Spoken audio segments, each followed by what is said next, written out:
The story starts with a guy exhausted, calling out to his friends and asking if this dungeon they're trying to do isn't way too hard, man. One shouts, saying that the guild reinforcements were coming and they just needed to hold on a little longer.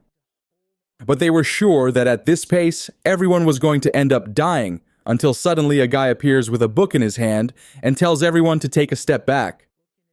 Everyone turns to see who it is, and a bunch of spears rain down on the monster. The dude with the phone on his forehead there just now, I noticed that says that, yeah, it really is him, man.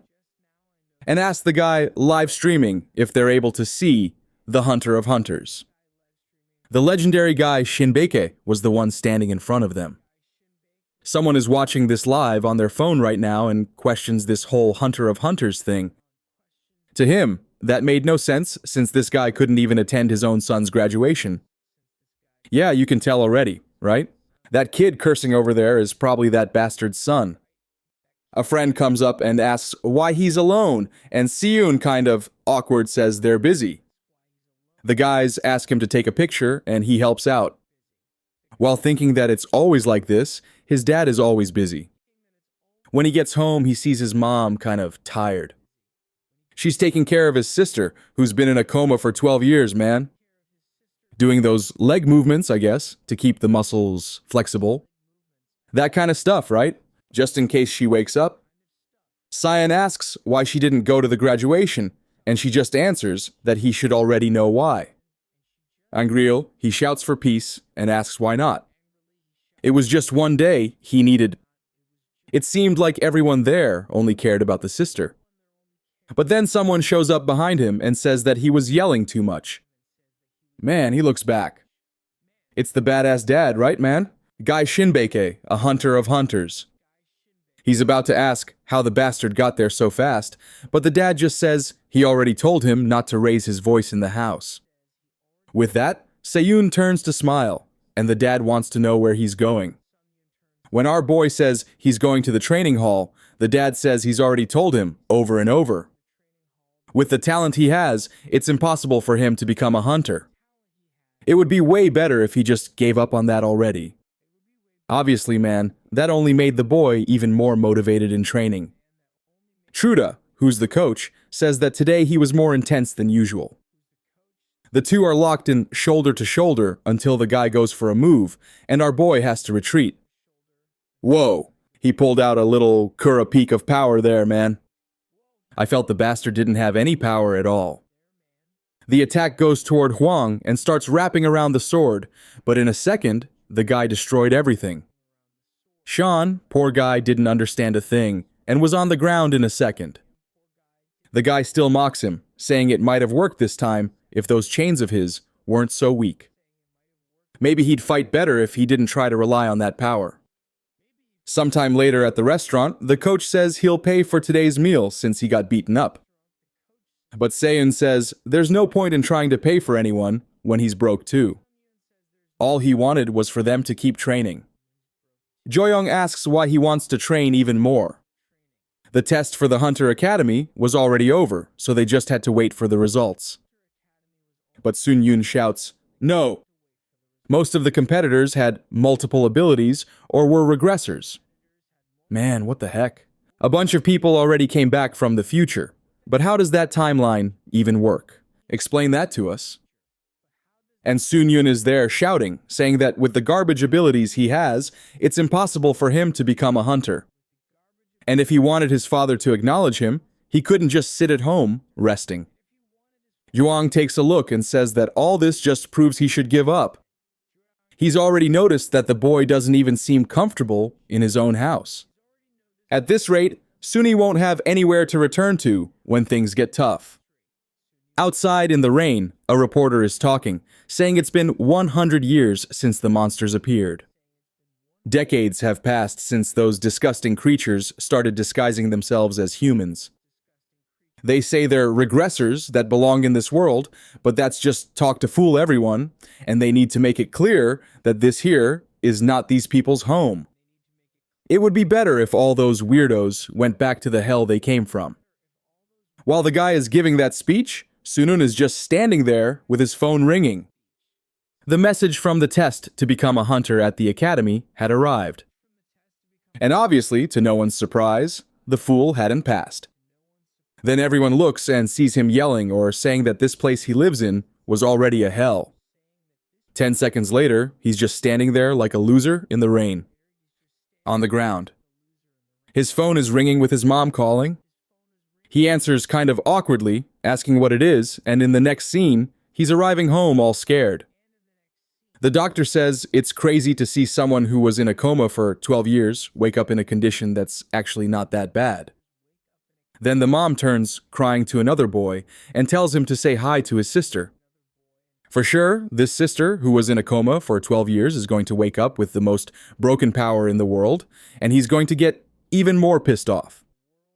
And sometime later, the mom says the sister's feeling kind of anxious, so they're going to have to stay close to her a lot for her to start getting used to everything. She asked our boy to take shifts, but he says he has a lot to do, too. Just because he graduated doesn't mean he has all the free time in the world. The mom says it's his sister, but he's shouting, saying he doesn't even remember ever talking to her. Ma'am is protagonist. The bastard doesn't help us like him either. Damn jerk. Take care of your freaking sister. The dad tells him to watch what he's saying, but our boy argues back, saying the one who means to watch what they say is him. He doesn't deserve all this arguing. The sister says she doesn't like this and starts crying. The mom goes to comfort the girl, and our boy just stands there like an idiot after saying a bunch of crap. After that, he started spending at least 3 whole days at the hospital with her. Our boy realized the mom wanted him to get closer and closer. But the way the sister was glancing sideways at him, we could tell our boy wasn't really into that. Outside there he is with his tired chains. As always, the bastard at least didn't stop training, determined, even after not getting accepted, knowing that this training would make no difference. Until one moment, he enters the room and the bed's empty man. Outside, his sister is sitting on a bench. When he arrives and calls for her, he gets startled and yells. He asks what she's doing there and tells her she can't just disappear like that. The sister, whose name is Soan, kind of embarrassed, apologizes, saying she felt kind of suffocated in there and asks if she can at least stay outside for a little while. He seems a bit bothered but says it's okay. So he's sitting there beside her messing with his phone. Suddenly, the sister asks if by any chance he hates her. It gets a little thrown off asking why, and she says he seems kind of scary and that he's more like their dad now and used to be cuter. Our boy explains that the last time they talked, he was 5 years old, and he doesn't even remember what he was like back then. Stogan says she doesn't really remember either. Dad and mom were older. The siblings changed completely. She couldn't even go to school. For some reason, she felt like she was alone in this world. Back in our boy in the heart, right guys? It also feels alone after all. And then he asks what nonsense she's saying. She had him, had mom, had a dad. So how could she be alone? Not to mention that she could always make new friends. Just because she couldn't go to school doesn't mean she'd be alone forever. That made her boy think that going to Hunter Academy wasn't the only path to becoming a hunter. Durian, who's his coach, never went to the academy. It was still way too early for him to give up. Then Soan thanks him and says they better go back. Our boy then goes and asks how she even got down there. There was no wheelchair, and her muscles should be totally atrophied. But guys, the girl is floating, right, man? Deposit me $1 million right now, and this was obvious. Damn it. He asks what's going on, and she says that the whole time she was asleep, she was living in the fairy realm. Sunun is standing there with his mouth open, remembering that reporter who said that these people who returned from another world are a bunch of demons. And the dad also saying that with the talent he has, he'd never become a hunter. Seeing her floating there calmly and glowing man, the boy was shocked. We go into a flashback to find out if this little brat was strong in the past too. The mom showed up to school the 2 damned kids who were super dirty. They complained. It said that tomorrow they were going to play more, and come back home. However, Tomorrow Man is uncharted territory for anyone. Already at home, they took a bath, had dinner, and went to sleep. So Yanel lay down, wondering what she would do tomorrow. But it was at that moment that a weird blue fairy appeared and said she had been chosen to go to their world and asked if she was interested in saving that place. After that, Soan spent about 6 months in that other world. But when she came back, she found out that 12 years had passed in her world.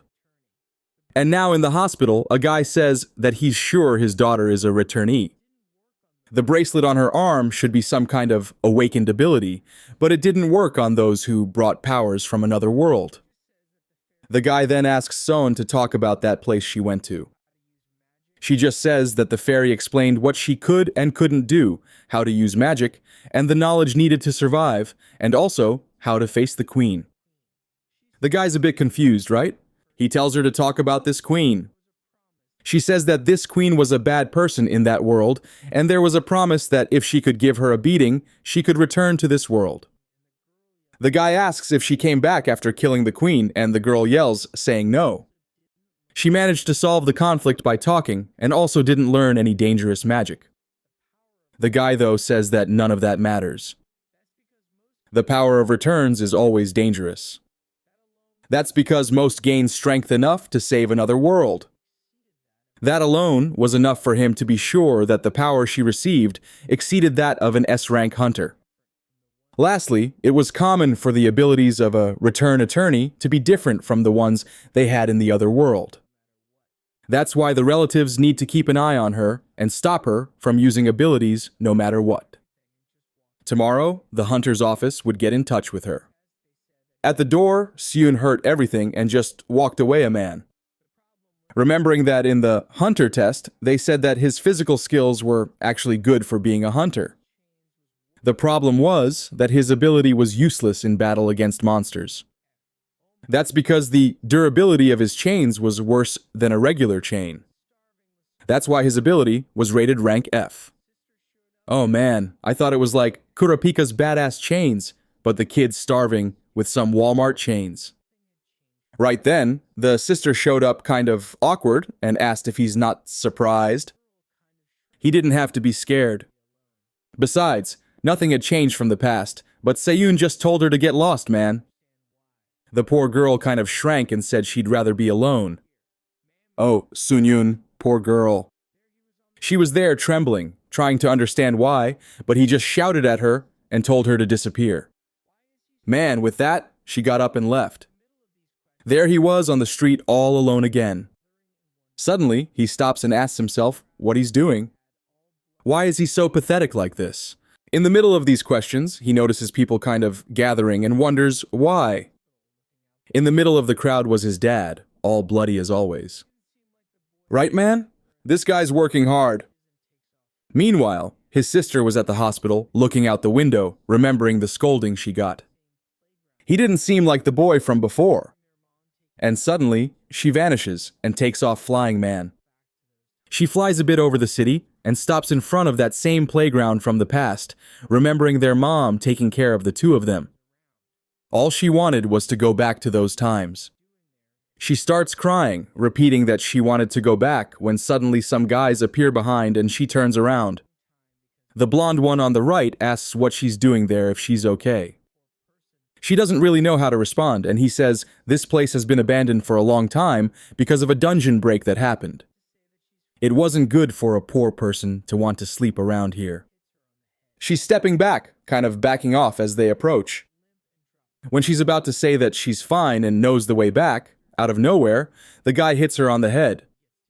Man, what the hell? The girl went limp and dropped flat to the ground. Obviously, the bastard still says that if he hit her, he gets to keep her. But guys, the girl's getting back up. The guy asks what's going on. How the hell was that brat getting up? And from the looks of it, she's not happy about taking that hit to the head. The friends ask if the guy doesn't even know how to use a bat if he couldn't blow her head off. And the dude says it doesn't make sense. The bat's all dirty. He definitely hit hard. Meanwhile, Soon is wondering, right, why he hit her like that. The guy gets closer again, saying that maybe this way will be better. But at that moment, she points her hand and says that if they keep coming forward, she's going to shoot. Guys, you three, you better back off, man. I can see you're about to get skewered. Obviously, the three side characters are excited to complete their part in the story. Then, So remembers a magic book the fairy gave her. This was a basic magic called bow and arrow. She didn't have to worry because whoever gets hit by it doesn't die. Normally, they just stay petrified for a short time. However, the second she fired, right man, look at that red strike hitting. The guy's expression changed immediately, and So remembers that the guild guy warned her. The moment a return attorney returning comes back to this world, their abilities change completely. And man, she opened up a crater so deep you could see the two behind it. Dude fell there on the ground, just a leftover smear. And So, Young looking at her own hand, wondered why that happened. Back to our boy in the moment of the crowd, man. There was the dad holding that YouTube guy by the arm, all dead and wrecked. Everyone's asking if he's really dead. And now even his dad notices that Sonyan is right there, watching everything. Future Mr. Beast got bagged, and the dad asks right why he's there and where the sister is. Our boy kind of awkward asks if he can't even go out for a walk. The dad gives him a stare and questions if that's the first time he's seen a body. Our boy says yes, and the dad then says 4 out of 10. That was the mortality rate in the hunter industry last year. Out of 10 people, 2 suffer an extremely serious injury. Normally, what's left behind gets traumatized and pretends to be a hunter. And that pattern held for life, no exceptions for rookies or veterans. He had to understand that this was the kind of world he lived in and wanted to know if the boy was really confident and wanted to survive in something like this. Out of nowhere, Sun Yun totally freaked out, already saw he was going to wimp out from fear of his dad, and says no. The dad just puts his hand on the guy and says he's sure the son can't handle it. That's why the boy's all messed up too. Cursed family already outside the hospital looking in. He says it was always like this. He really doesn't have any ability, and he's trying to deny reality or reject that he's weak. Remembering when he used to watch his dad with all those hunters and their swag, probably all dead. He didn't even know anymore what he wanted to do. At that moment, while asking himself if becoming a hunter is what he really wants, he sees his sister flying their man. He gets closer, kind of uneasy, and quickly notices she's covered in blood. And there it is. She got that from their dad. He tells her to come down, asks her if she's hurt and what happened. Then So snaps out of it again and remembers the guy said her abilities could be dangerous.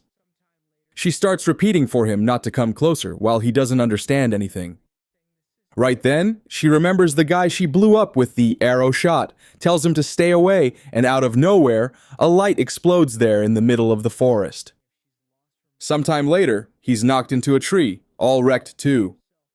In the middle of everything, the sister is surrounded by a purple aura, and someone is saying, "There's a person destroying buildings." She's going crazy, crying, while Sun is asking if she's lost her mind. What happened? The poor girl is repeating to herself that she wants to stop this, but at the same time saying she doesn't want to stop and totally losing it. She tells him to get away. Trees are being cut down, firing off slashes everywhere. Man, for real. Now I understand why that reporter said these returns came from hell. They really do. The worst part is that Sun knew that using powers indiscriminately in the street would make her get executed. What was he going to do? He could try to stop her, alert their dad, but the police would arrive way faster than he could. That's when he thinks of something and asks himself if there's nothing he can do. But looking at himself, he knows, man, he doesn't stand a chance against her. The best thing he could really do was run.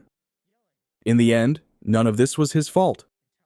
But suddenly, he seems to see a little kid there staring at him while his sister keeps going crazy, saying she doesn't want to do this.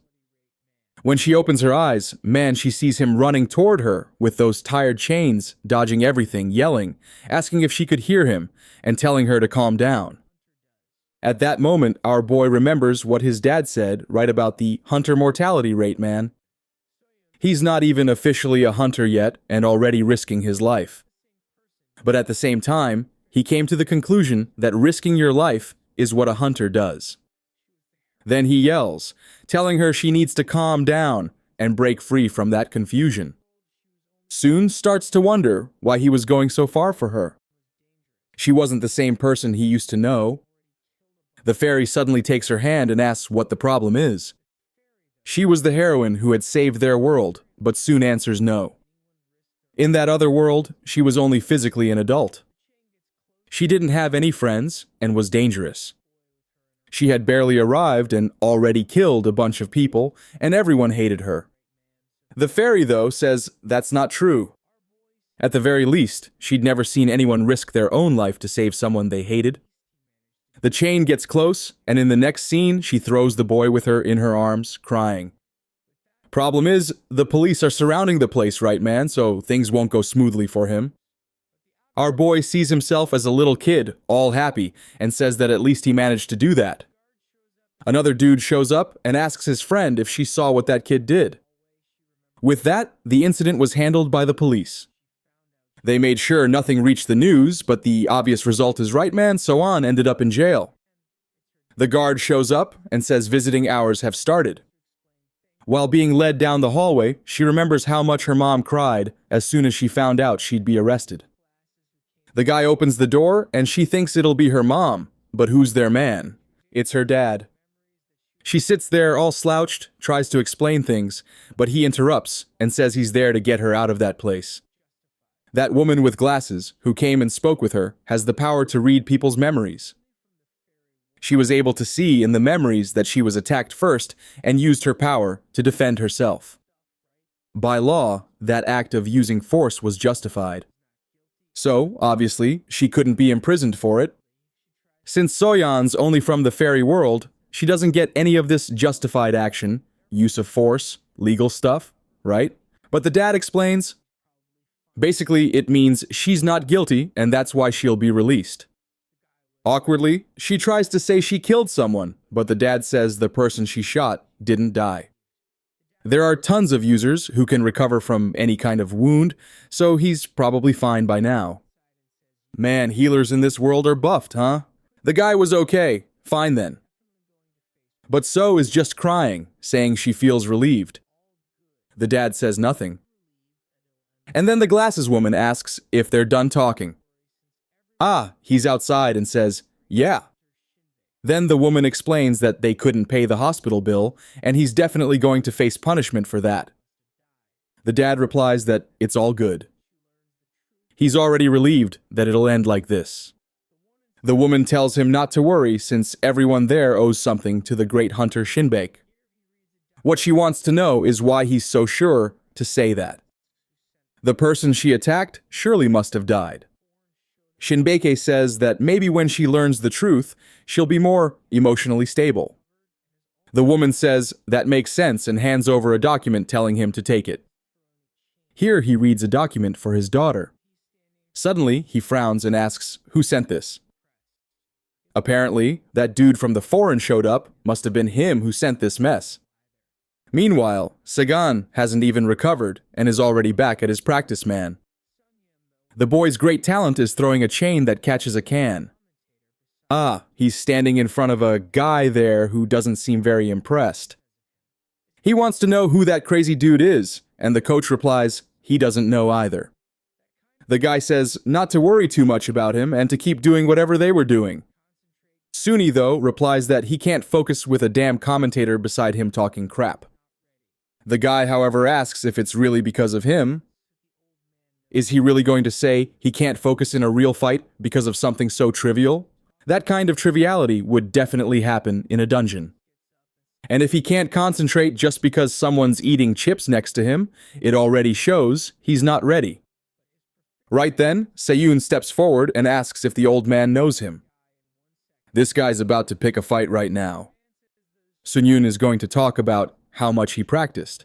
But the guy just gets up and says he doesn't care, and says that he recognizes the boy really has good physical ability, but his proficiency was terrible. Our boy didn't even notice that the guy in 1 second was already behind him. The man says those chains that he created with his own energy are awful, since he's forced to keep consuming just to be able to control them. Not to mention, he uses too much power with each action, and they're not precise at all either. He needed to understand that professionals don't even use much power, man. He grabs the bag of chips and says, "This is how it's done, man." With one strike, all the cans are pierced. He asks if the boy got it, and our boy is really shocked. The craziest thing is the bag of chips that was wrapped in his energy was still intact. While Judong is wondering who this guy is, the man walks over to our boy and says that not even he knows his true power. Then he pulls out a scroll and says this is a tool that summons returnees, and he wanted him to bring it closer to the chain. The second he touches it, the item vanishes, and he says now he understands. Regarding our kids, do you remember what happened in the hospital? Because he clearly saw that the moment the boy's chains touched, the sister completely extinguished her powers. In other words, he had the never-before-seen talent to seal the powers of attorneys.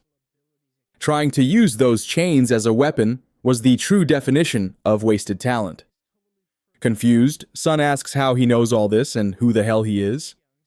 He introduces himself as Ji Young, a professional hunter and a professor at the Special Abilities Academy. And today, he's there to recruit the bastard right man. Our boy is totally frozen and says he already failed the admission test. Jiang says not to worry about that. He has the authority to enroll any student there. And the ability the boy had was good enough. But of course, he's the one who makes the final decision. Is he going to want to join the academy or not? Man, the boy suddenly has that dumb actor face saying, "What is this? Huh?" Almost crying. Oh my god, he just lost 10 oral points. The guy laughs and welcomes him to the Hunter Academy, but suddenly something comes flying toward him. Jian turns around and manages to catch it midair. Man, whoa, it's that paper. And here comes Shinbeak, pissed off and radiating aura, demanding that Jiang explain right now what he's planning with that. Fiang turns and replies that that's what he should be asking. While the dad is freaking out, Seyun doesn't understand anything that's going on. And now Jiang face-to-face just says that the more he sees Shimik, the more he realizes he's getting old and wrinkled. He should start attending the meetings before people forget what he looks like. The dad, though, tells him to stop changing the subject and answer what that thing is. Jiang says it's obvious he just sent the kids a little recommendation letter. So Yoon was a returning with an S-rank ability, and Sun Yoon had an unprecedented ability. The dad, though, says he doesn't accept that for either of them. Even though So Yoon had an older body, she only spent 6 months in the other world. So she still has the mindset of a child and can't go to an academy like that. Jiang, however, says she needs to adapt, man, and he's the one who always says that. Besides, it seems her power is going out of control at this moment. Without knowing how to use her powers, she was basically a bomb. And the only chance was to train with the experts at the school. But the dad says that he alone is already enough to train her. He glances to the side and says that besides that, this boy there didn't have any talent. And he tells our boy that he needs to understand determination without strength only leads to death. Here goes our boy, who's emo one moment and hike the next. But then Jiang says that he's wrong. He saw with his own eyes that this boy was brave and threw himself in to save his sister. He has the bravery needed to become a hunter. But Shinbeke replies that that's not courage, it's recklessness. He turns to our boy and asks if at that moment he knew what his sister's ability was, and if he really thought he could stop her power. Sun, all crooked, tries to explain that he was just afraid she'd get hurt. But the father cuts him off and says that's the problem. He wasn't focused on the outcome. The only reason he's still alive now is because he got lucky his ability worked this time. But is he going to live as a hunter who gambles with luck every time? Woo Jae-hyung was trying to recommend the boy, but did no thing. That letter wouldn't get him any special treatment. In the end, he'd just end up at that academy. He'd get crushed by the competition. Man, this dad really doesn't help either. Such a bastard to bring his son down. While the two are arguing, Seyun asks why the father always does this. Why is it that not even once he has the guts to say that he did a good job? He's not even praised for saving his sister. Something that should be obvious. He's almost going crazy there when suddenly someone grabs his arm. It's John who praises our boy. Now that a teacher had recognized him, he was closer to his dream. Our boy's all awkward, saying it's not really like that or whatever. But the guy tells him not to overthink. All he needs to do is follow the path he believes is right.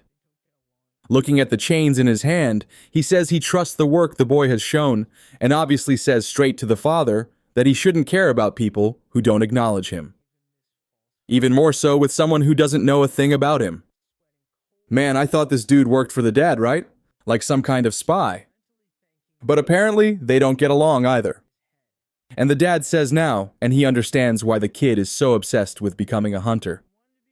It must have been this guy who was the idiot that gave him this false hope. The dad's aura makes the guy start sweating cold, but the boy slaps himself in the face while mentally thanking the teacher for helping him clear his head. Then he says that at first he really just wanted to be like his dad. He wanted to be acknowledged and prove that he could win. He only thought about pathetic things like that. But that day in the hospital, things were completely different. And now, if he was ready, man, he was going to become a hunter, even if it meant having to fight against his father. But Shinbik turns and says he knew. Words alone weren't enough for him to understand things. Man puts his hand on the boy's shoulder, leans in close to his ear, and tells him to go ahead and try. Then our boy even flinches, and the dad says that soon enough he's going to realize he wasn't born to walk this path he's trying to follow. The father would give him 1 year to enter the student council. If he couldn't even do that, he would be forcibly brought back home. Jiang tries to say something, but the dad just tells him to shut up and warns that soon he better protect his sister. Her powers weren't stable at all, and like it or not, the only option was to send the boy along. He better make sure she lives peacefully at school. And just like the first condition, if anything happens, he'll be brought back immediately. He asks if the boy understands, and of course he says, yes, right? That one listens to his father. With that, the guy lets him go and walks away. The three are left there looking like fools, saying they really thought they were going to die. Already out on the street, Jung calls for him, asking if he didn't go too far, saying the boy would have to make it into the student council. He should know that only the strongest could get into that position. Him being rank F and still in the first year, it would be impossible. The father, however, says that if the boy had the courage to say to his face that he's going to become a hunter, that's the least he should be able to do. The friend keeps insisting, and then Shinbeke says he never wanted to bring anyone down this path. But remembering that our boy said he wanted to be like him, he turns and says that in the end, he ended up dragging him along anyway. Back at the hospital, Soon is looking at the admission letter and is all happy. With that, the month of February came to an end. And there's our boy practicing with his tired chains. March came with a sudden change. Man, that was the boat for the students of the Hunter Academy. And now it was departing, guys. Next chapter? What was that about him saying he must be lying? There were still people there. The whole place is burning down. Looks like it's the dad, right? With the hand that killed everyone. And our boy yells, saying, "A hunter shouldn't act like that." Suddenly, he wakes up in bed. White hair. I don't think that was the protagonist. Who's this guy? I'm not even going to try guessing too much, right? We'll find out soon enough.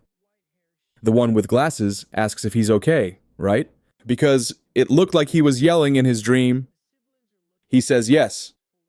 And then the dude says he must be the new student since it's the first time he's seen him there. The one with glasses introduces himself as Purium. What a name, man, a second-year student. And the one with white hair shakes hands and says his name is Seal Subin. Nice to meet you. We're on the boat. The siblings are looking at a box full of supplies, wondering why they're getting so much stuff. Are we going to get a survival arc in the forest like Hunter x Hunter? I'm down for that. Ah, I get it. That's our boy's suitcase. And it looks like he stole a bunch of stuff from his dad. Damn it. I'm here daydreaming alone. Suddenly, the sister gets up and says she's going to look around. He tells her not to go alone, but she says she'll call him if anything happens. She knows the room is 105, and by our boy realizes he's raising a child. He looks out the window, thinking the important thing is to know what they're going to do for mom. Meanwhile, there's a blonde guy on deck saying that this new life at school is going to be full of encounters, and he needs to make friends with strong people, right? To make life easier. But that was just what a beginner would think. And that's why Purium is acting like that. Apparently, he's not all there in the head, and the two beside him are trying to figure out what this crazy guy is talking about.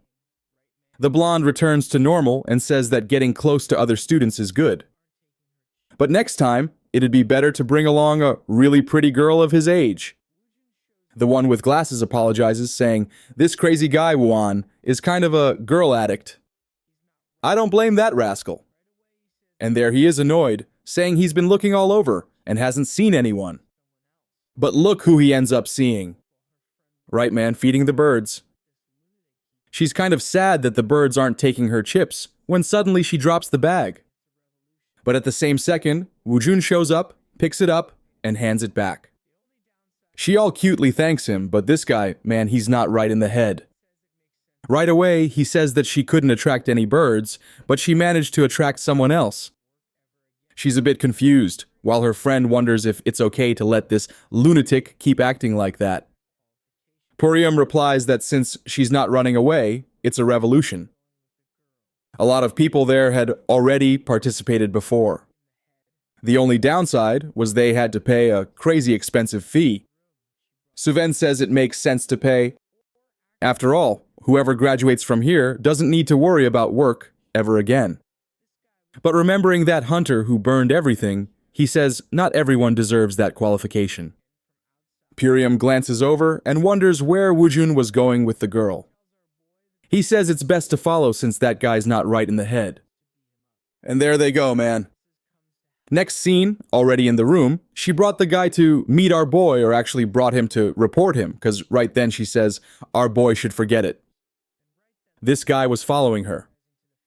He was asking if she had a boyfriend and even touched her. Next second from outside, the friends see the fool getting kicked out of the room. He tells our boy that they could talk a bit, but Sonyeon already goes to beat him up. The one with glasses comes to help while Subin is just sitting there like, what happened? Looks like next scene our boy explained that she had been asleep for 12 years, and right then, the guys start apologizing to the fans saying they didn't know about that. Our boy says it's okay and apologizes for hitting them out of nowhere. Then the guy with glasses says that he and Subin must be the same age. And the guy greets our boy, who, being all handsome like that, doesn't really care to greet back. A while later outside, Purium asks if he's in the hunter department, and he says yes. The guy wants to know if there's any hunter he's a fan of or that he likes. Our boy says that personally no. His father was a hunter, so he was a bit influenced. Then the guy remembers that his name is Jai Sun-yoon and asks if, by any chance, he knows Shinbake. And yeah, man, just as we imagined, Subin's eyes are already wide open. He remembers the bastard the moment our boy says, "Yeah, that's my dad." The fool freezes, while the others are shocked, asking if he's not lying, saying they're fans and all that. But Subin remembers very well who Jai Shinake is. And now he's just sitting there, not even knowing how to process it, man. Right in front of him was the son of that person. Purium says that his dad is a role model. When he was younger and dreamed of becoming a hunter, he always looked up to him for inspiration. Our boy asks if he doesn't want to be a hunter anymore, and he explains that now he's in the magic engineering department. He doesn't have any talent to be a hunter. No, that's because he's rank E, man. Our boy keeps thinking, and he's here, but he's rank F. And right at that moment, the sister says exactly that, and the three of them are startled. Our boy gets kind of awkward, and Purium wants to know how God became a hunter and got admitted if he's rank F. So Vian already jumps in before he can say anything, explaining that they were admitted through a recommendation. He's rubbing his head, spinning side to side, but for sure, we're going to end up hating him, right, man? Then he calls out to Purium and says that if he trains hard, he might also end up becoming a hunter like him. Or at least, manage to get into the department to take the tests. Obviously, Subin must be thinking that this brat is just a spoiled kid who's there because of his dad. The trip continues with Purium teaching his sister how to play on the Nintendo Switch. Woo Jun spitting game at the girls and our boy pacing back and forth. That's when he sees Woo Jun there at the edge and goes over to ask if he's feeling seasick. He replies that yeah, and our boy stops next to him. Then the guy asks why he wants to become a hunter. Sony starts to say something about his dad, but Seal Subin interrupts and says that's not what he's asking. He wants to know what his beliefs are. What's his mindset? Out of nowhere, man's trying to go full coach mode and change the boy. He remembers that moment when he saw himself as a kid, but says he's not sure. He hasn't thought that deeply about it. 7 then says that when you watch the news, you see all kinds of people who became hunters without the right motivation. Those who just want to make easy money or become famous. Our boy agrees that there are people like that, and the guy doesn't stop talking, man. Saying that those people don't understand that becoming a hunter doesn't just bring perks, it also brings responsibilities, and that's why he hates hunters. Confused, Seyun asks that why does he want to become one? To which he replies that he wants to be someone who can save everyone, and that's why he wants to tell our boy not to go to the academy. Sun pauses for a moment and asks what he's talking about. Subin says it's ridiculous that he told Purium he could become a hunter even as rank E. The moment a person awakens, that's it. Their rank is set and it never changes. Besides that, getting into this academy is insanely expensive unless you have connections or you're like him with a rich dad to pay for everything. Poof, man. Little does he know that dad isn't exactly supportive. Sun immediately tells him to be careful with the way he says things. Besides, he was there because he awakened his powers after a lot of training. Suban replies that awakening powers has nothing to do with hard work. If he awakened a power he didn't have before, that just means he didn't know what it did or didn't realize he had it. All that happened was that by luck he ended up using it. The fact that he got a recommendation to get into this place, even as rank F, and even the fact that he Seal Subin was also there. All of it was because they were lucky, and saying he'll become a hunter without recognizing something so obvious just shows how immature he is, and that mentally he's really at the same level as his sister. Man, obviously our boy already went in to land a punch. It looked like it was going to hit him straight in the face, but I don't know if something happened right there. The guy is still standing untouched. Worse than that, the sister gets startled, and when she looks to the side, our boy is on the ground. She asks what happened, and Subin says he tripped out of nowhere, but he's fine. But Sunan has no idea what happened, man. Right at the moment when his punch was about to land on the guy's face, the trajectory changed and he ended up on the floor. And the bastard still turns to our boy and says that someone like him who can't control himself and just goes around punching like that is only going to stain the hunter's reputation. Turns away, saying that if he had any brains, he'd just give up. But then, man, something grabs his foot. It's our boy's porcelain chain again. The sister gets startled and now Sue is the one on the floor. And then the protagonist says that maybe, yeah, he ended up in this place out of sheer luck, but no way in hell he was going to give up by choice. Subin says he can stay there as long as he wants, but with that rank he's got, he's not going to survive.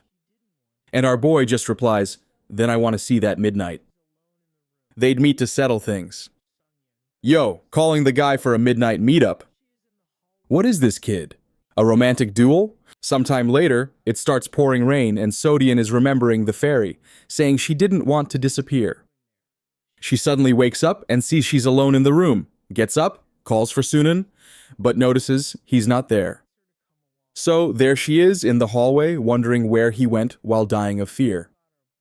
Out of nowhere, she's startled by Woojun right behind her, asking what she's doing there. She answers by asking him the same thing, and he says they're going through some stuff in a room and invites her to come along. She gets all happy and says yes and forgets all about our boy. Already arriving at the room, there's a little group laughing. Maybe our first wife. As soon as Woo Jun sees the girl's face, man, he hits all awkward. Weirdly, out of nowhere, he turns around and tells that friend of his, Uni, that he's leaving.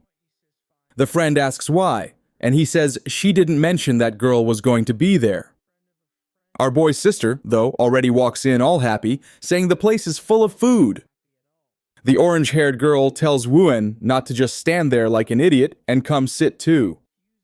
Anoy says fine and joins in. The girl asks who the new 188 is, and he answers that she's a friend of a friend or something like that. And when Soan says hi, the other one doesn't look happy at all. What's going on, man? So much drama on this boat. Piriam is kind of confused about Soyeon being there and asks where Sun went. She says she has no idea. When she woke up, he wasn't there. And of course, Piriam also notices Subin wasn't in the room. Plus, the interaction between them seemed kind of weird. Maybe something was going on between those two. At that exact moment, the two are facing each other. And our boy wants to know why the other guy has a raincoat on. Subin says, obviously, because it's raining. But how's he going to fight while holding an umbrella? Our boy says that's the best way to keep the water off his body. The two stare each other down, both wondering if the other is an idiot. Right then, both of them also begin activating their powers, and Suban says that the power he has is the spirit of water. It was raining, and they were surrounded by the sea. In a place like that, his power was amplified, and if he lost control, our boy could end up dying.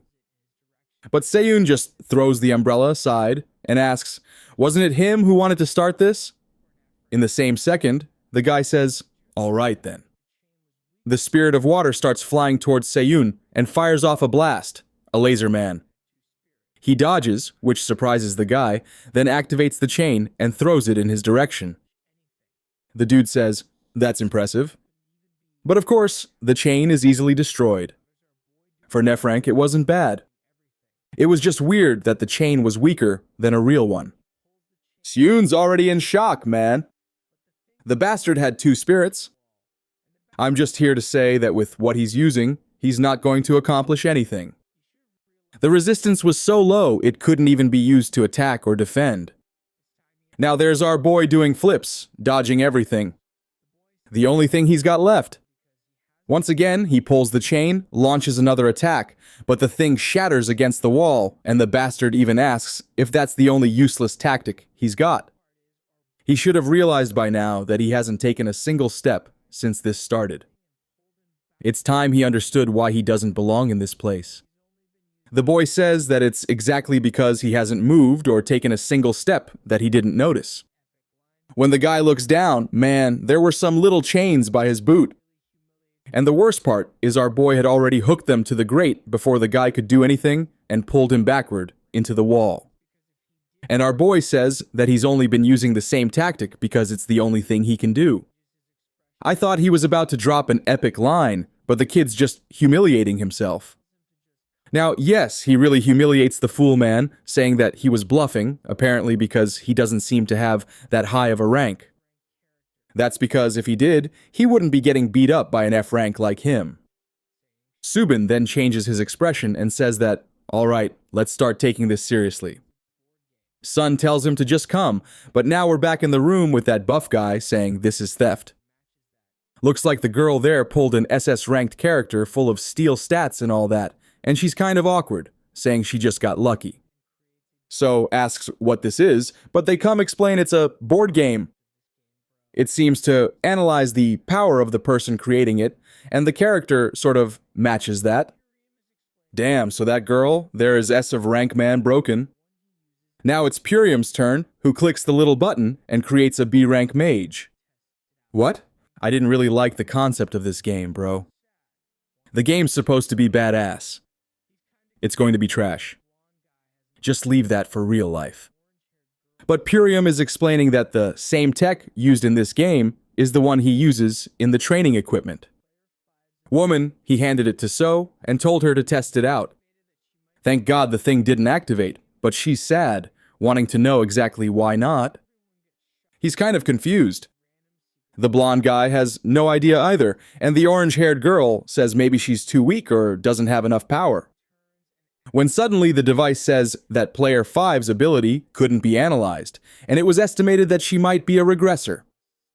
The game was explicit, man, with the girl being tortured. Everyone gets shocked and she receives a random secret class. Everyone gets excited, saying they're jealous that this is insane. Wuan then turns and asks if this is really true. Then he remembers that Zhang told her she had to keep it secret at all costs that she was a returner. She asked why, and he explained that most regressors come with a bunch of problems, like her, for example, who simply lost 12 years of her life, and that's why they have a hard time fitting into society and end up committing all sorts of crimes and are looked down on. That's why many are considered walking disasters. With a reputation like that, it's better that no one even knows, or she'll end up being judged. Back in the game, she's all awkward, trying to explain and all, but Wu Jun just tells her to spit it out already and stop stalling. He wants to hear her story. He seems excited, wanting to know about the other world and what happened there. She gets the Dragon Slayer class, while everyone's curious to know more about her, even though the others are excited. She obviously should be hiding it, right?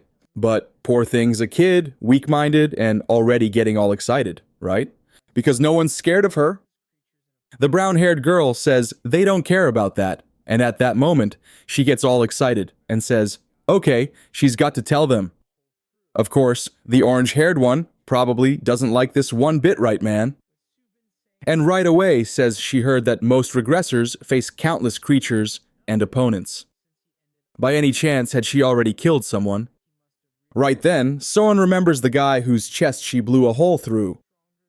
But just when it's getting interesting again, we're back at the court with Subin saying it's a shame because even though his techniques and strategy were good, none of that was enough since he ended up on the floor. And with that, he must have realized that sometimes the easy power some people get is stronger than everyone else's hard work. That's why many give up on their dreams because of a low rank. While others, man, already showing the sister, get abilities out of nowhere and become untouchable. That's how the world was. Be it power, family, connections, even abilities. There was a clear limit to what someone could achieve with just both power. When he entered the Hunter Academy, he was going to find out that there are people way worse, crueler, and stronger than him. In other words, in the end, he's just going there to suffer.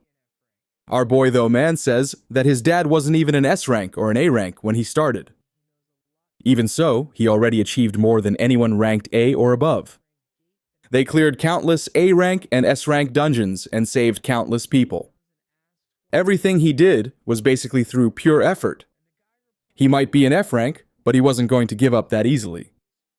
Subin says that apparently he knows a lot because of his father, and he asks if he remembers the S rank gate that appeared in the city of Mapapo 7 years ago. Sunan frowns and asks why he's suddenly bringing that up out of nowhere, and the guy replies that that gate ended with countless casualties, not just because of the monsters, but many people also die because of the hunter's power.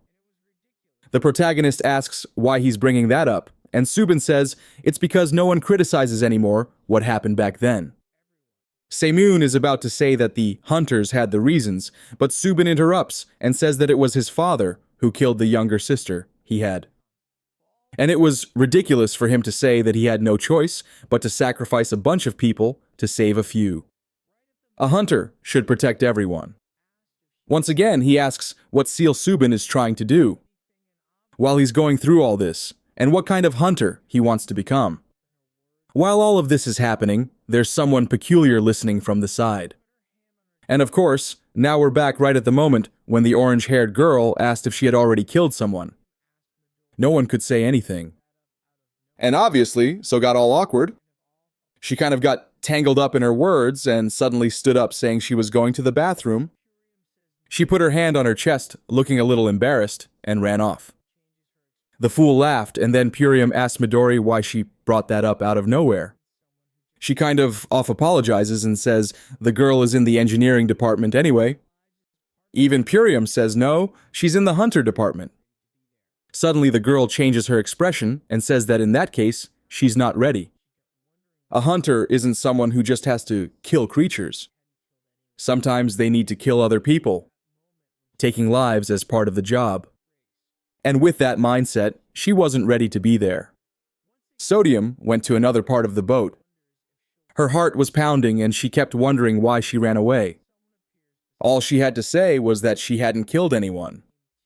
But just thinking about that moment when she used that arrow made her heart race.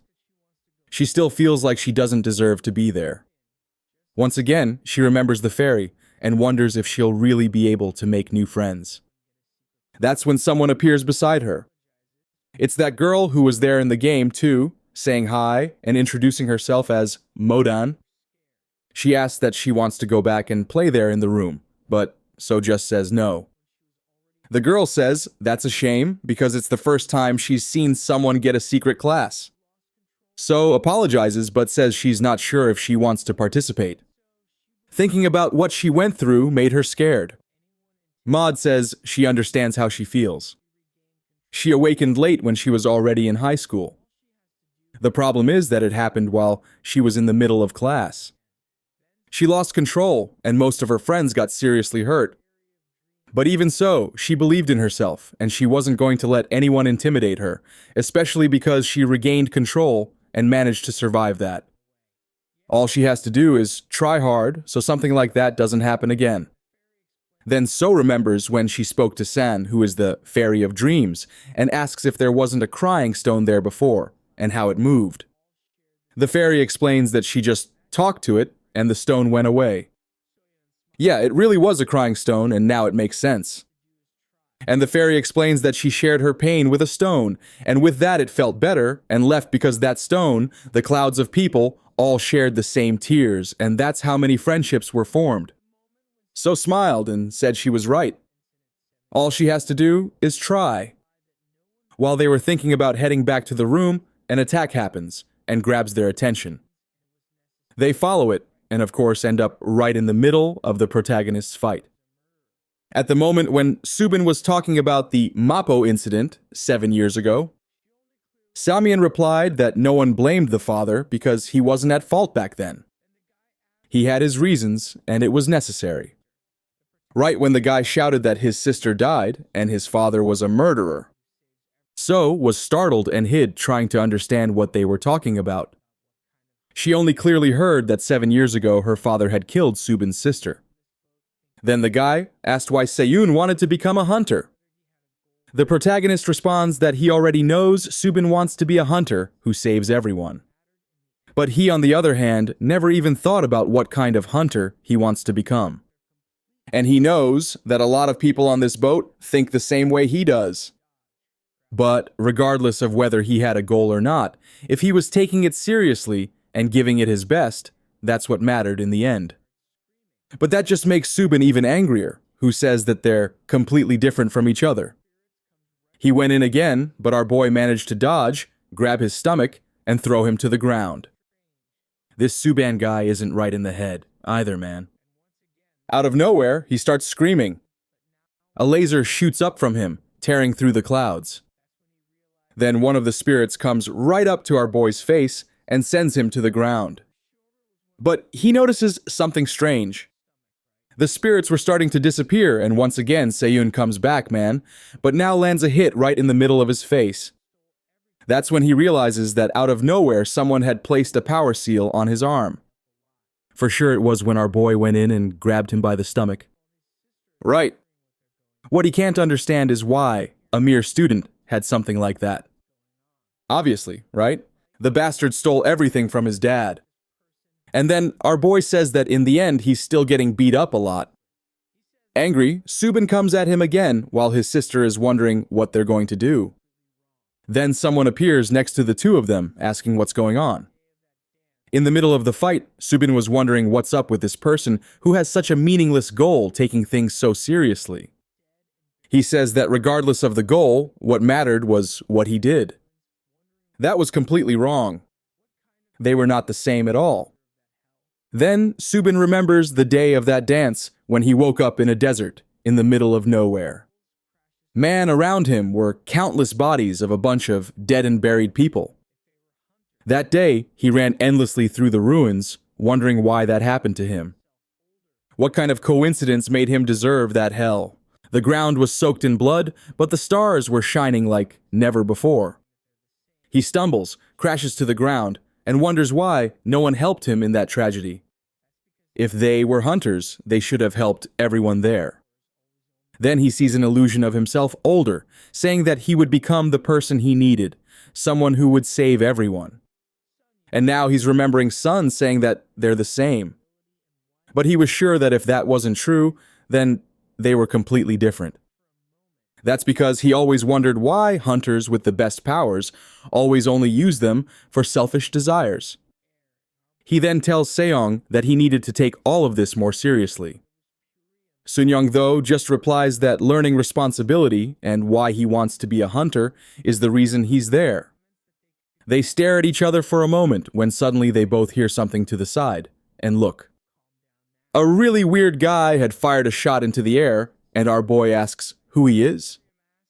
We see a bit earlier that it was Prium who had arrived, man asking what the two were doing and why they didn't just stop already. He comments that they could get hurt, and just then Sodian remembers the guy she killed. Earl, calm down now. But she's calm, saying it was best to stop them right away. Pyam asks how, and she says, just stop the two of them, man.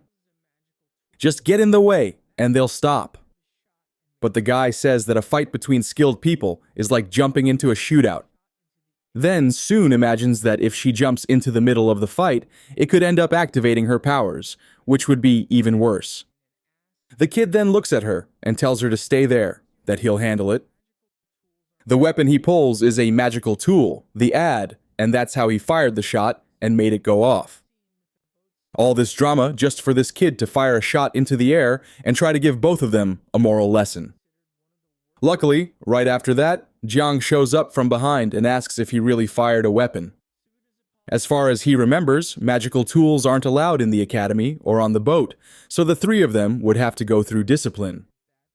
Next scene, with the boat stopping at the island man, Woo Jun says he lost. Even he, who's considered one of the worst students, hadn't gotten a disciplinary penalty before arriving at the school.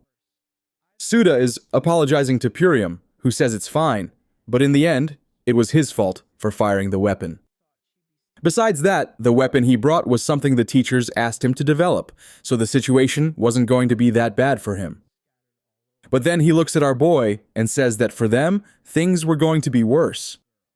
Either way, they deal with that later. It was time to head to the dorms. She thinks it's weird because she thought she'd be staying near Suni, and he explains that actually on this island, there are several dorms scattered all over. That's when So starts getting scared of being near that Miju girl. Then the girls take a look at their phones and see that at least she and her brother are in the same dorm. Right when he says the name of the place, which is really weird, someone drops their suitcase on the ground. It was Subin. And obviously from the look on their faces, it must be in the same one. They just stand there looking dumbfounded until a woman shows up, saying hi and introduces herself as Yan, and that she's the supervisor of their dorm. Soon starts to relax a bit. At least that strange girl isn't with her. And Moden says that apparently they're together again, so it's going to be great. Considering she's with her brother and her only friend, she's sure the semester is starting off well. Then we see about 100 years ago, in a chaotic era, when monsters devour people and users of evil abilities roam the world freely. That's when a man had the idea to create an educational center for ability users. After some years and avoiding the eyes of the authorities, he created a small school by himself on an isolated island. Sometime later, it became known as the Hunter School. In that place, nationality, age, or education did matter. As long as you had an ability and were awakened, you could be part of it. Ah man, don't give us that fake marketing. We already know that if someone sucks, you kick them out. Even though the island seems small, the big difference with the school is that the whole island was the schoolman. Not only did it have quality materials and really good training areas, but also a vast amount of information. The infrastructure there was as advanced as a big city. And what made that possible was that every hunter who dreamed of becoming strong saw that place as the sanctuary of education. And that's when Sodium was arriving, who had no idea of the prestige of the place and thought she was just arriving at some ordinary school. She's getting ready, and our boy shows up telling her that the entrance ceremony was about to begin. And so the first semester of the first year begins. Man, I've got a weird feeling because this story already blew a guy up in half, and now everything's super calm. You know, I'm sensing danger and chaos coming. Day of the ceremony in a dorm room. Our boy's there saying that she finally arrived. It's Soen and he wants to know where the other person is. Modin explains that Subin was still getting ready to go to the thing and man, the boy's a bit off, right? Who needs to get ready for a ceremony? She says it's obvious he needs to get ready, especially because he's this year's freshman representative. And then there's Sububin, man, swearing in the name of 625 new students that they would follow all the school's rules. Our boy wonders how the guy who got disciplined before even arriving on the island was now the representative. But he's forced to admit that if he's the rep, then at the very least, he must have one of the best talents. That water cannon he saw shoot up into the sky showed that he had the ability to deal as much damage as an A rank. But what if they hadn't fought on the boat while it was raining? Or if he hadn't also prepared that power seal and thing, he knows that if Suman had gone all out from the start, his chances of winning would have been way lower. But the thing is, like his dad said, he doesn't just have to survive. He has to get into the student council.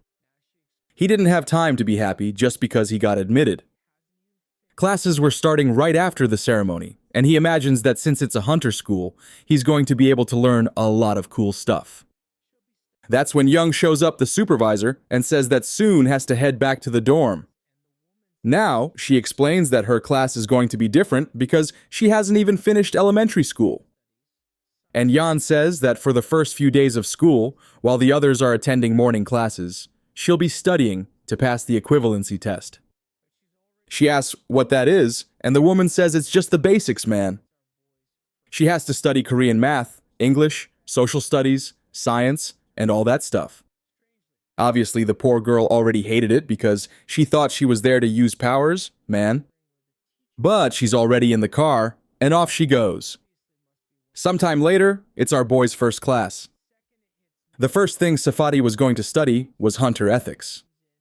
Strangely, everyone's got this little red thing in their ear, and Subabin is wondering where the teacher is if class starts in 1 minute. Obviously, must be one of those punctual types, man. The second it hits noon, the door opens. Someone with hair comes in, everyone looks and sees the guys on a kind of hoverboard, man. Everyone looks, and man, I said hoverboard, but it really is one. I didn't think the bastard was going to come in like that.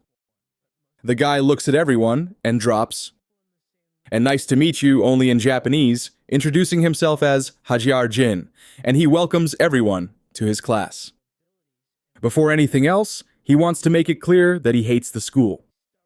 Not just this one, but most institutions. Putting 40 people in the same room is the peak of inefficiency since no one's at the same level, especially considering the students there have special abilities and one is completely different from another. They must also be stubborn and have their own principles. He, for example, is the type that likes to be extremely efficient. And following that line of thought, he throws out the first question. Most small and medium-sized monsters could be taken down by modern military equipment. Even so, only hunters are sent into dungeons. Why they think that is? Everyone's just looking at each other, not knowing what to answer.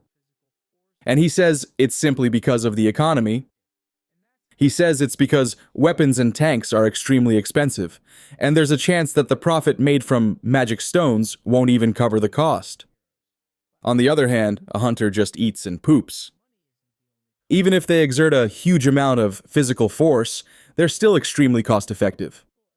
And that's how the hunter profession was born. In the end, it's all about money. That's the reason they're called hunters and not heroes or superheroes. But obviously, for the hunter themselves, money isn't the only cost. In the middle of combat, they have to learn to use the minimum of their physical and mental energy. They need to be optimized and choose the best strategy to fight. Otherwise, they might run out of power in the middle of the dungeon.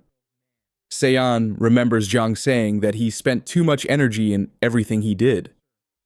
And the teacher says there's nothing more common and more stupid than dying of exhaustion in battle. In other words, efficiency was the #1 quality a hunter needed. He calls on a kid up front who's already startled, man. Asks who his ability is, and he replies that he's a construction sorcerer. That's just like our boy, man. Never even heard of that. The professor wants to know the range of the ability, and he says 100 ml max. Then the professor asks if he can decompose ores and things like that in a physical structure. The guy hesitates a second before answering, and the professor immediately hits him with several questions, wanting to know how many kilos he can handle at once, how fast he can manipulate things, and what materials he works with best. Then hits him with it. Says if he doesn't know any of that, he's a failure. He doesn't even know himself, let alone imagine understanding the enemy. With the amount of information he has, it's impossible for him to build a strategy in battle. Sun-yoon's just watching, thinking that the poor guy didn't even do anything and already got wrecked. Then Hajiara looks at him and calls the curly-haired boy. Our boy asks seriously, and the guy says yes. Tells him to go ahead and say his category. Our boy stays quiet, and the guy wants to know why. All twisted up there, man. He says he doesn't know about that category stuff. Then the professor is shocked, man. Like a kid not knowing what math is in the hunter world. Even Subin is shocked that he really doesn't know anything at all. Then the kid beside him starts going off asking if he's lost his mind. Why is he saying he doesn't even know his own category when that day on the boat he was acting all full of himself? Seyoon says that was the first time he ever heard about that construction sorcerer stuff. Subin's staring wide-eyed, asking if he really doesn't know anything, and he just walks off saying to forget it and that he should just focus on learning. Apparently, he thought about teaching the kid, but gave up real quick. He's there in the middle of everyone staring, thinking there's something weird about this place. But look at the advantage that sneaky guy has. Right, man? He already went to talk with Jiang. The guy said he was busy, but our boy, right, asked for a bit of help. Already sitting down, he explains that everyone's talking like, that stuff about classes and whatever is extremely essential. He finds it strange, though, because he's already read a bunch of books, files on the internet and all that, but he doesn't know anything about this.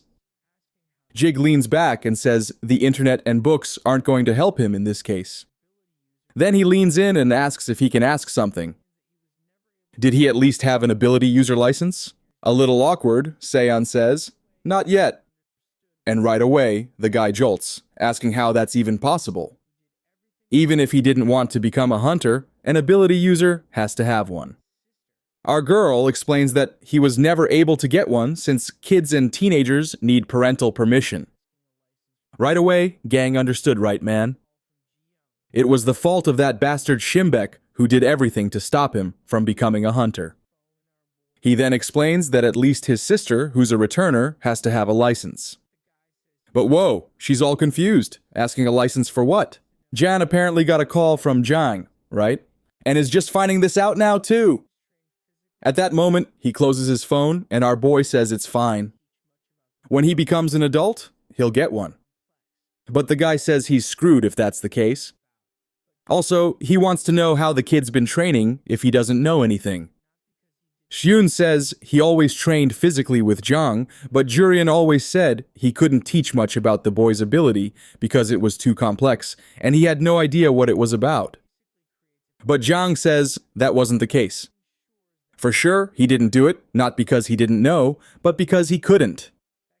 Our boy, confused, asks why, and the guy says that when you register, you have to sign a special license, and it basically creates a pact. That pact is what ensures that any hunter with a license informs others about abilities. That connection links all the hunter's energy. So it's something impossible to break. That's why the information going around in the media or on the internet is just the tip of the iceberg. Besides that, most of the info is actually fake, just to confuse everyone. Sun Confused asks why there's so much restriction on this control. And obviously Jiang says it's because abilities are extremely dangerous by nature. Even the most insignificant ability user could kill countless people, depending on how they use it. And the problem is that an ability is invisible. You can't just take it out of someone's hand like a gun. That makes deaths caused by them even harder to trace or understand. If everyone learned this power easily, public safety would go back about 100 years when there was death everywhere. Our boy is just scratching his head. He had never heard anything about all this. And gee, young man is just like me. Realizing this kid is amazing and went through hell because of that damned father who didn't teach him anything and made sure he had no chance. Even so, the boy impressed him. He had well-trained instincts, and it was bizarre that he'd gotten this far under such unfavorable conditions. Now he's happy because he's sure the kid does have talent. He then tells the boy that at least there's good news. Even without a license, students of this academy will get the necessary qualification. He hands him a blue cube and says it's called Blue Cube. The name fits, and this gave access to the exclusive information network for hunters. It was for him now. He was going to send him a message later, and he should study the sites he organized as much as possible. Seam stands up, and the guy just tells him not to let anyone know he doesn't know anything. This being the most prestigious school in the hunter world, certain elitism when it comes to abilities, and he doesn't want him screwing up his chances of joining the student council right from the start. But right, man, he already knows he messed up, but says he'll be careful. Meanwhile, Soan also received a cube, but that one's red. The girl tells her to give it a press. The thing opens up, and with that she's confirmed as a student. A little window pops up there, and the woman says it's just like ChatGPT. Just ask anything about hunters, and it'll answer. She's shocked, and the thing is going to tell her everything, and the cube says yes. Just ask, and it'll speak. She gets ready, and then asks if it knows about the incident that happened in Mappo 7 years ago. She wants to know exactly what went down that day.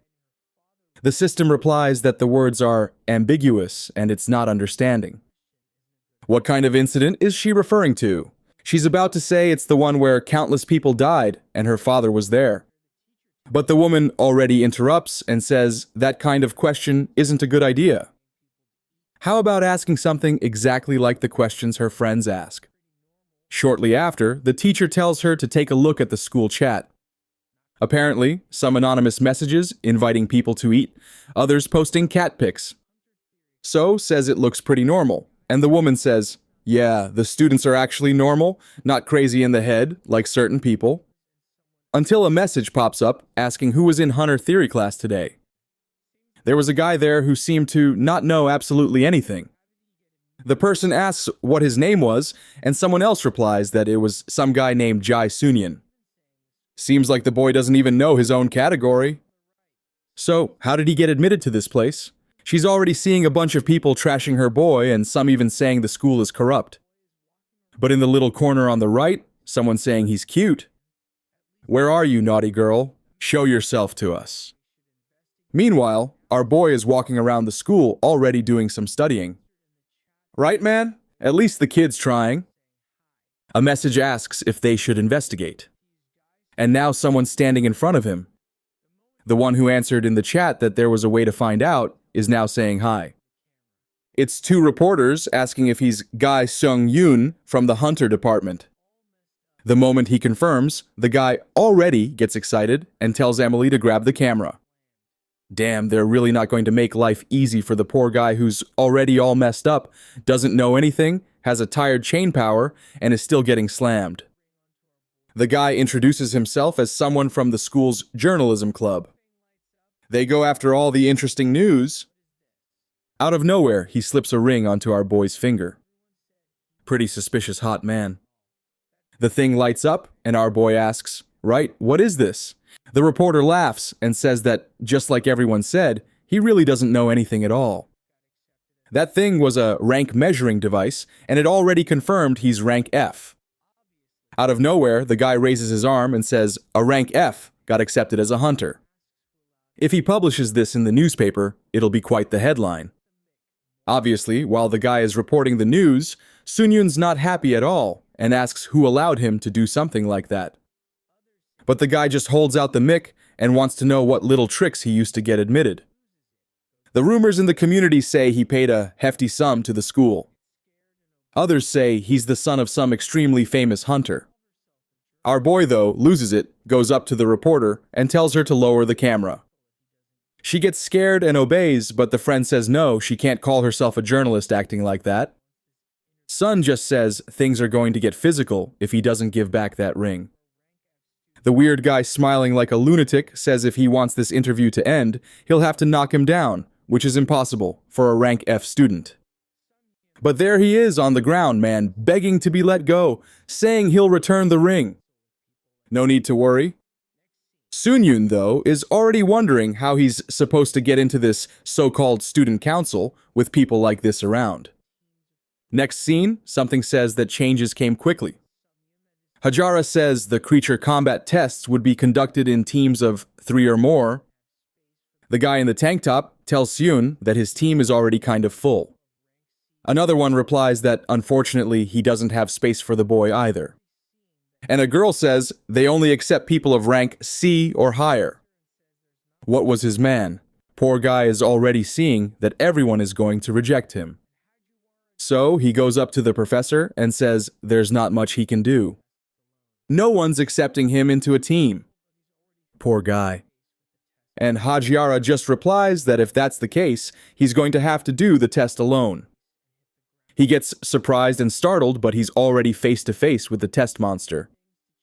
Before he could say that this was unfair, he already took one to the face and hit the ground. He knew he was going to be treated like that, but he didn't expect things to change so fast. And with that, he gets a score of 0.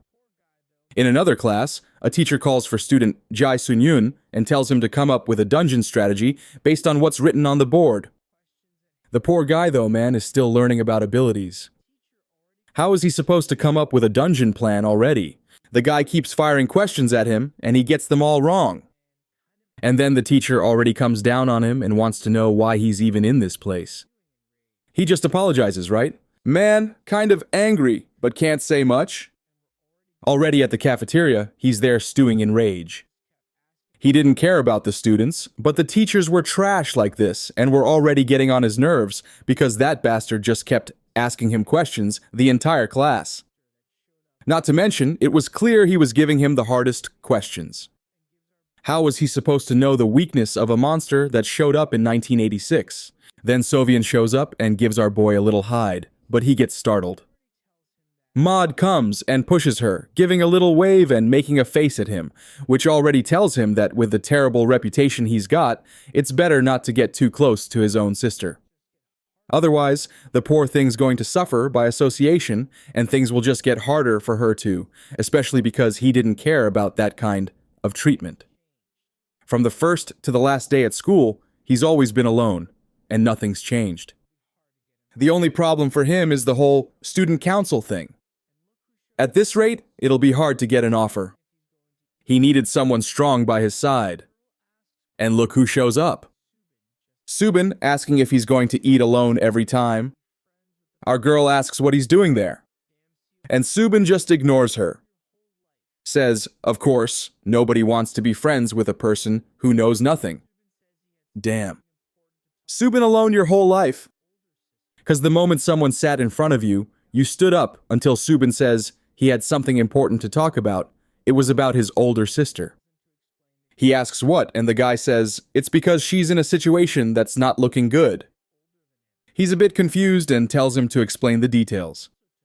Me stopped to think about it, but his sister really was a bit older than him. And then it clicks that yesterday, so also took part in that creature test.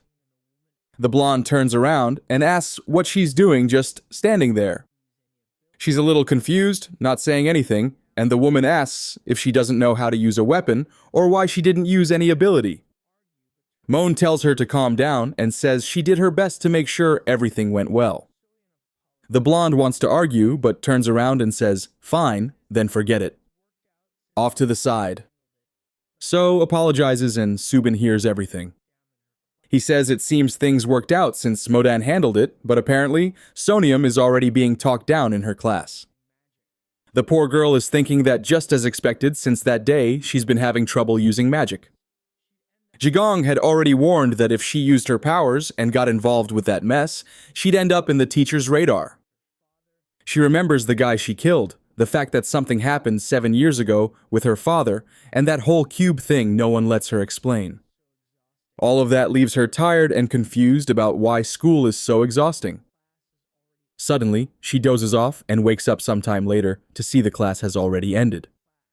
She asks herself what kind of idiot sleeps in an important class, but then notices someone else was next to her man. She sees Subin there, handing over the notes she needed to copy.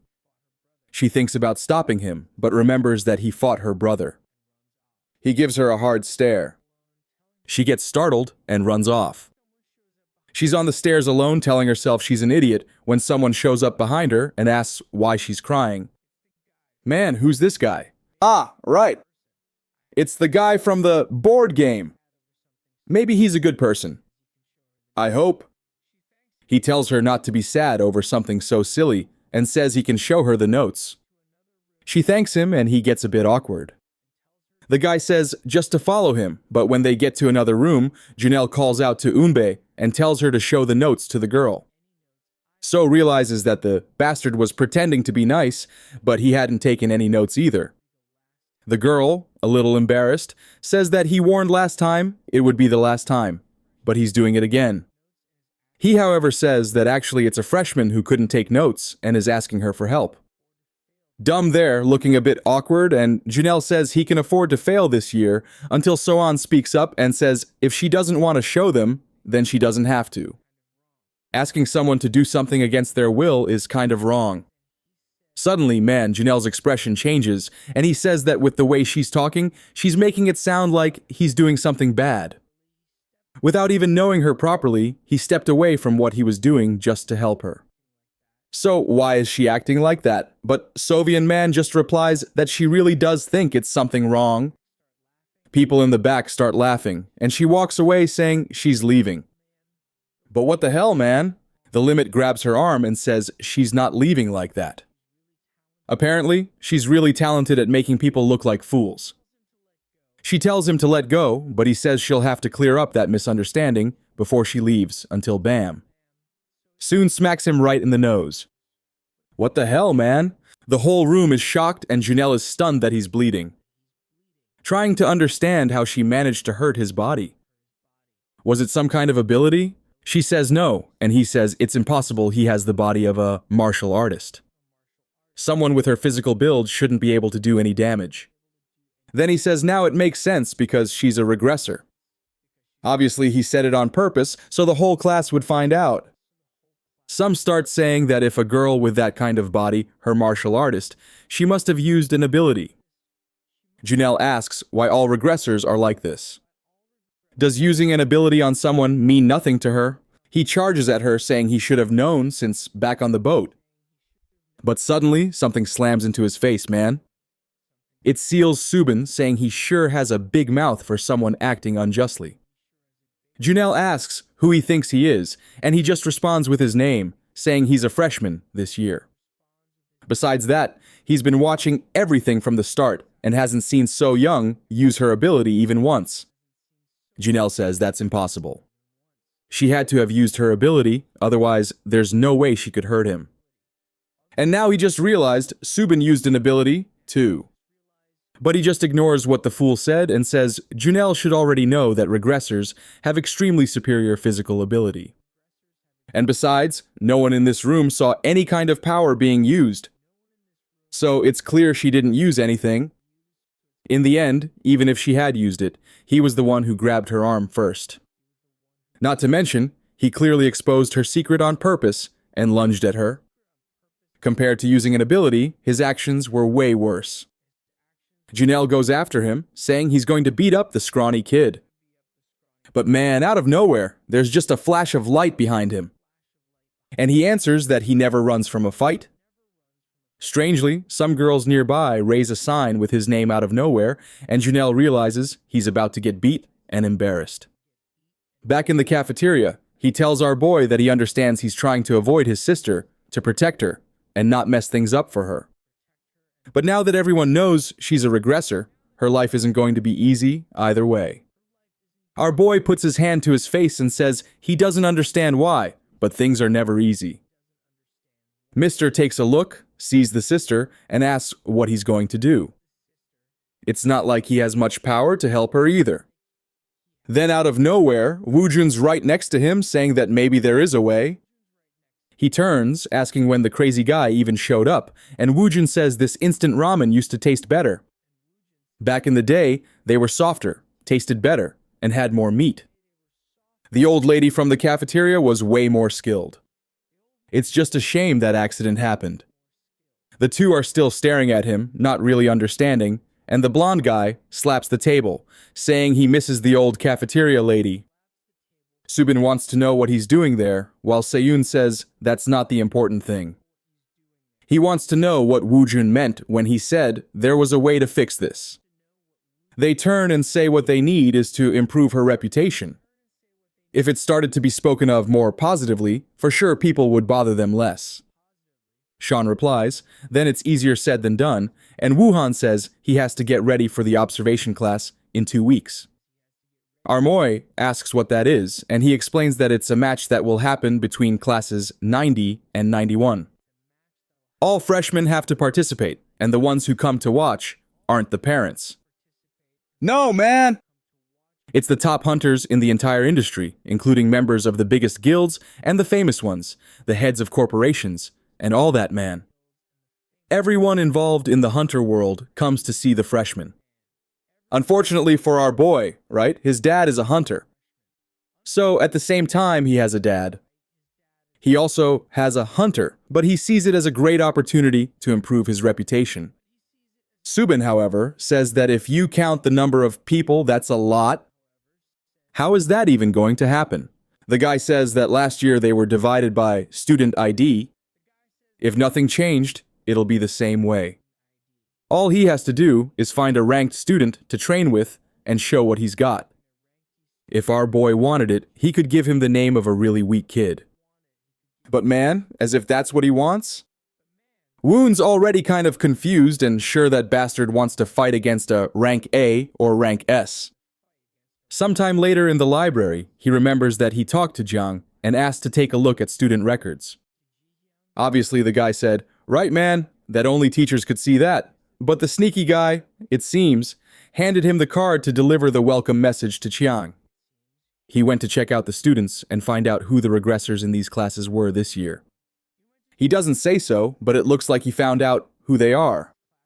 And now the plan is to challenge them when the observation class begins. And then when everyone is watching, he just has to use the chain to immobilize that person. Man, it's such an obvious and easy plan. No doubt it's going to go wrong. Scene changed to another dorm where Janelle is slamming the table, saying that damn soon made him look like a fool. Miju wants to know what he's going to do. He says the perfect chance is at the observation class. He's going to show that kid who's boss. Miju laughs and says she's not too confident that the guy who ended up with a bloody nose from a slap is going to win, but she agreed with him that it's really easy to hate that Sodian and asks if he wants her to take care of it for him. Journal asks if she thinks she'll win, and she says, yes, definitely. But in exchange, he'll love her favor. Janelle keeps insisting, saying her chances are low, the girl's a regressor, but Major just says that it's exactly because she's a regressor that it will be easier. And here we go with a time skip, folks. It's already 2 weeks later, and our boy is ready. He opens the door, and damn ma'am, there's an entire arena packed, my dude. And the sneaky guy says it's time to prove himself. Meanwhile, So-Yum is there in class, saying she couldn't do anything again. Apparently, it was about using a pencil to cut up some little blocks. I didn't really get it. Then Jigon calls her and asks her to come with him for a bit. Right after, he says he's taking her to where the observation class is happening, but they're kind of in the middle of nowhere, and she asks if there really is a class here. He says yes, and tells her to just go through that door. There were several paths leading down to the underground of Area 13. While going down, he asks if she's ever been underground before, and she says no. Then he says that back in the day, the school used to be a big secret, so most of the buildings weren't on the surface. They were underground. As she starts going down, man, she sees the place is a massive city. She asks why they have a secret base, and he says it's where the most dangerous and important things are kept. Incredible items and magical tools that could bring chaos and destruction. There were even terrifying creatures that have been captured for research. Besides that, there are secret places that not even he and a teacher have any idea what they're about. She, however, is just looking at the city and making little flowers with her breath. Right outside the elevator, he asks how school life has been lately and if she's having any trouble. She says it's still hard to make friends, but at least she has Modan. Not to mention, Purium and Ween are nice to her too. Sub, she's not sure. She thinks he's a good person. Aside from those, though, the rest of the school avoids her, and she figures it's because of the issue with that guy Janelle. She got nervous when he came at her because she was scared she'd get hit and end up triggering that power. She gun-paths her head and tells her to relax. Regardless of the danger it might cause, she could count on him and her brother to stop the power. What happened last time definitely wouldn't happen again. The door opens and there we are inside the arena. Manhwa comes up to greet them, saying he's exactly 1 minute and 42 seconds late, but Jiang just ignores it and says now he'll explain what this class is about. As previously announced, this would be an observation class. The seniors and juniors will form teams and fight in 10-minute matches. And the reason this is happening underground is because of this arena built by Maddow Engineering. Little button click raises a barrier. Ong explains that they'll be given equipment and some training clones will be created. Any damage they take will be transferred to the training clone. He lands a punch in Hajara's stomach, but it's the clone that takes the hit to the stomach. That just means in this match, they can do whatever they want and use all the power they got without worrying. Right then, Hitsuru understands what he meant about her not needing to worry too much either. The professor tells them to relax. It's supposed to be interpreted as seniors giving some lessons to juniors. Obviously, Subin and our protagonist man knew that didn't make any sense at all.